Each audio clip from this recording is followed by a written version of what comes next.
Ustadz. Boleh nggak sih kita berpikir seperti itu Pak Ustadz, jika kita mengalami hal-hal yang kurang lebih sama apa yang menimpa dari Ibu Atta nih Pak Ustadz? Ya, tentu begini ya. Jadi saya ingin menjelaskan yang tadi, yang mahram tadi itu. Kalau saya misalkan, saya sebagai laki-laki, saya punya saudara perempuan saya mungkin tinggal di rumah saya bersama istri, mungkin nggak ada persoalan. Karena istri perempuan bersama di saya perempuan. Tapi ketika saya laki-laki kemudian di sana, kemudian lagi orang lain lagi, ini yang kemudian sering menjadi persoalan. Jadi Bata kemudian bersama tadi suami sepupu tadi itu tidak mahram itu. Bata sama yang jadi yang mahram itu kan yang kakaknya suaminya Bata tadi bersama dia tadi itu. Ini juga menjadi persoalan. Lah, inilah yang kadang-kadang mohon maaf sekali karena setan kan membisikkan. Membisikkan pada siapa? Membisikkan pada Bata, kemudian kepada suami tadi untuk berbuat selingkuh. Tapi Bata alhamdulillah imannya kuat, suami tadi dari suaminya kuat, maka selesai. Setan berhenti sampai situ tidak, membisikkan kepada istrinya daripada sepupu tadi itu, kamu percaya, jangan dia nanti begini, udah alam pikirannya masing-masing. Kalau daya cemburunya itu meningkat sekali, maka inilah yang kemudian akan memicu benih permusuhan dan konflik keluarga tadi itu. Cukup sampai di situ ada, ini ternyata tidak mempan, maka diberikan 3, wah hati-hati nanti ini. Maka masuklah, wah jangan-jangan di sini udah masuklah datanglah kepada Al-Kahin, seorang tukang dukung. Untuk apa? Pengaruhi dia supaya dia putusin dia macam-macam. Inilah kemudian masuk dengan berbagai macam cara tadi.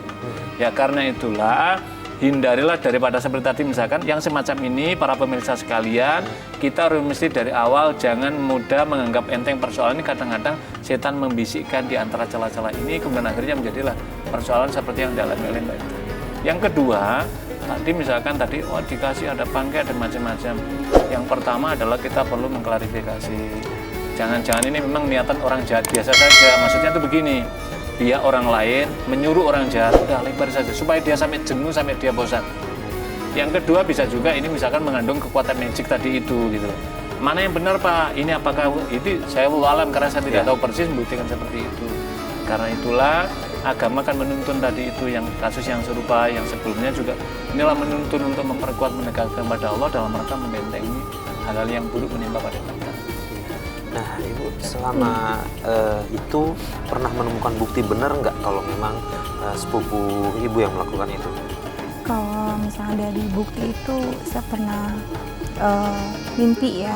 Tiap malam itu saya selalu mimpi buruk terus Pak Ustadz. Selalu saja mimpi buruk gitu. Makanya saya pengen tanya sama Pak Ustadz, apa sih gitu? Kenapa saya harus selalu tiap malam itu, setiap hari selalu diimpi-impikan buruk itu? Yang sangat menyeramkan, bikin saya tuh jadi takut gitu Pak Ustadz. Karena saya juga nggak mau rumah tangga saya itu berantakan. Cuma karena hal-hal yang bagi saya tuh memang tidak pernah saya lakukan gitu. Seperti itu. Gimana Pak? Iya, jadi memang kata digambarkan oleh saya misalkan Fauzal Ansori di kitabnya itu menjelaskan kadang ada yang tadi yang disebut yang pertama Al-Kahin. Yang kedua ada Al-Mu'arraf. Mu'arraf itu orang yang meramal mengetahui seakan orang begini dan akan terjadi padahal tidak. Kemudian yang ketiga ada namanya tuh An-Nujum, Alin-Nujum. Dia tukang ini. Yang keempat ada orang-orang sihir. Lah kesemuanya ini ada orang yang memang menggunakan jasa pihak dari memanfaatkan kekuatan jin, kekuatan setan tadi masuk kemudian membisikkanlah kepada orang macam-macam. Di antaranya misalkan apa yang dialami oleh saya tidak tahu persis ya yang terjadi bagaimana oleh Mbak Atta tadi itu misalkan dengan mimpi dan seterusnya itu bisa saja dari karena apa? Karena sudah terhinggapi dalam kan begini orang mimpi itu kadang-kadang karena perilaku sehari-hari. Orang ada kecemasan maka kadang-kadang sampai terbawa dalam malam mimpi dia. Atau bisa juga ada pengaruh dari kekuatan yang lainnya. Itu dua-duanya dibetulkan dalam kajian keilmuan. Maka Nabi SAW itu kan senantiasa menuntunkan sebelum tidur baca doanya, baca bismillahirrahmanirrahim mahya wa amut, itu doa yang sudah normatif yang semuanya. Kemudian apalagi Nabi misalkan mengajarkan bacalah Al-Fatihah, apalagi misalkan di dalam hadis riwayat Ahmad bin Hanbal bacalah 2 ayat terakhir dalam surat Al-Baqarah. Maka Nabi mengatakan siapa yang membaca man qara ayata ini di akhir surat Al-Baqarah, siapa yang membaca 2 ayat terakhir surat Al-Baqarah kafatau fi lailatin, maka cukup dalam malamnya Allah memberikan pelindungan. Ini adalah hadis yang dari riwayat Musnad Ahmad bin Hanbal. Ini mananya apa? Mananya adalah bagian dari pelindungan. Kemudian 3 surat terakhir dalam Al-Quran itu adalah bagian dari perlindungan. Misalkan ternyata sudah dibaca ini juga masih ada, maka berartilah mungkin perlu diruqyah, mungkin ada bagian dari ikhtiar kita. Baik, lalu bagaimana sampai sekarang dengan suami hubungan Ibu Atta bagaimana? Ya, sampai sekarang hubungan saya dengan suami jadi kurang membaik, Mas Farid. Semenjak itu jadi kurang membaik. Dulu yang saya lihat suami saya itu yang percaya sepenuhnya sama saya, tiba-tiba dia juga berubah drastis, mulai emosional, marah-marah yang nggak jelas. Apapun yang saya lakukan itu dianggap itu salah sama dia gitu. Sampai sejauh melakukan kekerasan? Iya, Memukul atau Iya. hanya ucapan? ya dia memukul dan ucapan juga kasar sama saya. Nah, Ibu Atta dari ini yang punya putra putri berapa?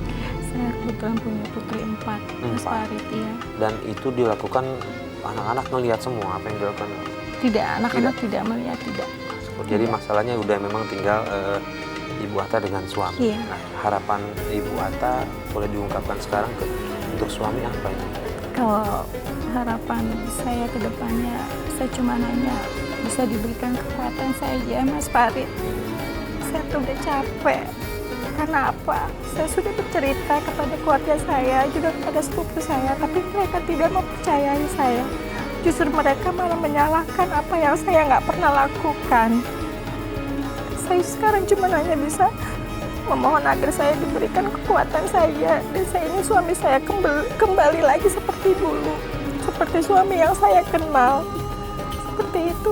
Baik, begini Ibu Atta, mohon maaf kalau Ibu Atta mengizinkan, biar coba kami telepon suami Ibu Atta, boleh? Boleh, Mas, silakan. Karena memang kami sebenarnya sudah berbicara dengan suami Ibu Atta, kami mengundang ke sini tapi dia nggak mau, tapi kalau lewat telepon dia mau.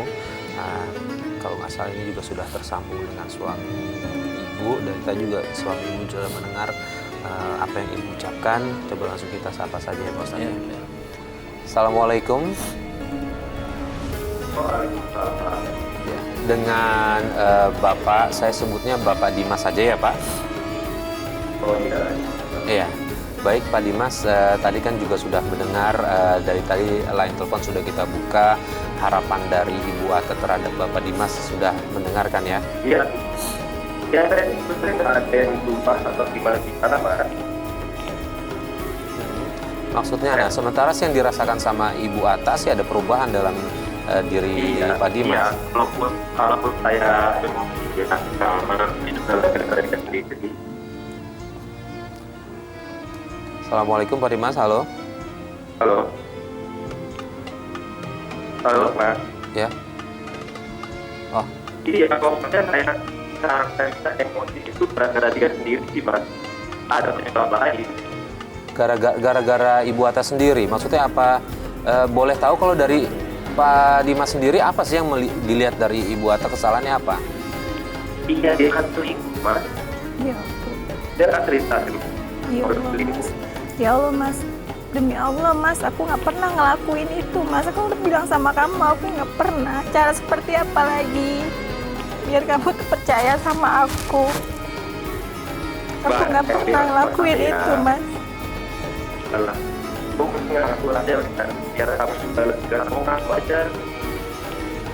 Gini Pak Dimas, di sini kebetulan juga ada Ustadz Muhammad Ziyad nih. Mungkin Pak Dimas bisa mendengarkan apa yang disampaikan Pak Ustadz. Ini kita maksudnya baik, mau mencoba mencari jalan keluar dari permasalahan yang ada. Silakan Pak Ustadz. Iya, baik. Assalamualaikum Pak Dimas. Waalaikumsalam. Saya mohon maaf Pak Dimas ya, tidak ada maksud apa-apa kecuali saling berbagi kebaikan, berbagi nasihat sesama hamba Allah. Jadi begini, ketika ada masalah dengan istri atau istri ada masalah dengan suami, maka sebaiknya kembali kepada tuntunan Allah dalam Al-Quran dan Sunnahnya. Tadi istri Pak Dimas menyampaikan bersumpah-sumpah bahwa tidak pernah melakukan apa yang dipersepsikan, misalkan selingkuh dan seterusnya. Memang ke kantor bersama suami sepupu, tadi juga kita nasihatkan memang sebaiknya hal semacam ini sebelumnya dikomunikasikan dengan suami, jangan sampai supaya di kelak kemudian hari menimbulkan fitnah dalam kehidupan keluarga. Tapi intinya Pak Dimas nanti mungkin setelah istri kembali bisa membuka, dibaca di dalam surat An-Nur, Al-Quran surat An-Nur, mulai dari ayat yang pertama sampai nanti di ayat 34 itu banyak sekali menjelaskan bagaimana kedudukan suami dan istri. Tetapi pendek katanya, karena waktunya terbatas, tidak boleh seorang suami atau sebaliknya seorang istri menuduh pasangannya berselingkuh, dan misalkan masing-masing sudah bersumpah bahwa tidak melakukannya, tapi masing-masing tetap saling menuduh, maka kata Al-Quran harus dapat menghadirkan, membuktikan 4 orang saksi.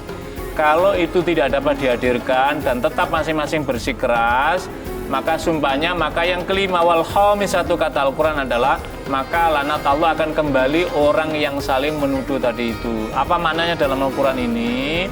Maknanya adalah pentingnya kita berhati-hati menuduh wanita-wanita baik atau laki-laki baik melakukan perselingkuhan, padahal kita tidak bisa mendatangkan saksi di antara apa itu yang kita sumpahi.